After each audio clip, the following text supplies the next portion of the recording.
मेरा नाम डॉक्टर नेहा शर्मा है। हाल ही में पश्चिम बंगाल में आरजी आर मेडिकल कॉलेज के अंदर एक ऑन ड्यूटी पीजी रेजिडेंट के साथ बहुत ही ब्रूटल रेप और उसके बाद मर्डर कर दिया गया। और उसके बाद उस इंसिडेंट को छिपाने के लिए उनके पेरेंट्स को सुसाइड का नाम दे करके उन्हें 3 घंटे पहले वेट कराया। उसके बाद जब पोस्टमार्टम हुआ, जब ये मामला आगे आया, तब जा करके उनका पोस्टमार्टम हुआ और फिर उसके बाद उनके फेस पर मल्टीपल स्क्रैचेस, आंखों से, वेजाइना से, हर जगह से ब्लीडिंग हो रही थी। इवन उनके जो लेग्स थे वो 90 डिग्री के एंगल पर थे, विच कांट हैपन जब तक कि पेल्विक गर्डल का फ्रैक्चर नहीं कर दिया जाए। तो उस पूरे इंसिडेंट के अंदर डेफिनेटली एक इंसान से ज़्यादा थे।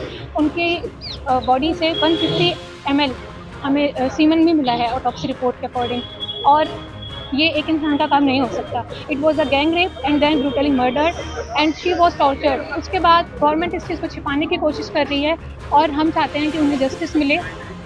और जब तक उस चीज़ का मतलब पूरा वो नहीं हो जाता, न्याय नहीं मिल जाता, तब तक ये जो हड़ताल है चलती रहेगी। और इसीलिए पूरे देश के जितने भी डॉक्टर्स हैं वो उनके समर्थन में हैं।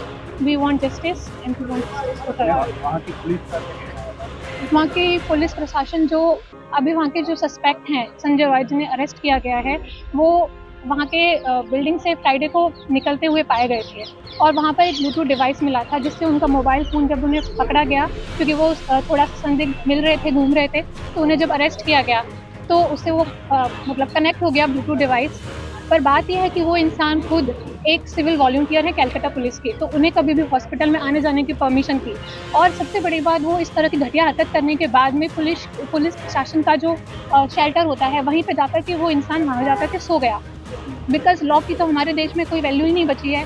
क्रिमिनल्स इतने बड़े बड़े क्राइम करने के बाद ये जानते हैं कि न्याय तो मिलेगा नहीं, और उसके बाद अगर मिलेगा तो इस चीज़ में कई साल लग जाएंगे। तो वो इंसान इस तरह की घटिया हरकत करने के बाद सो गया।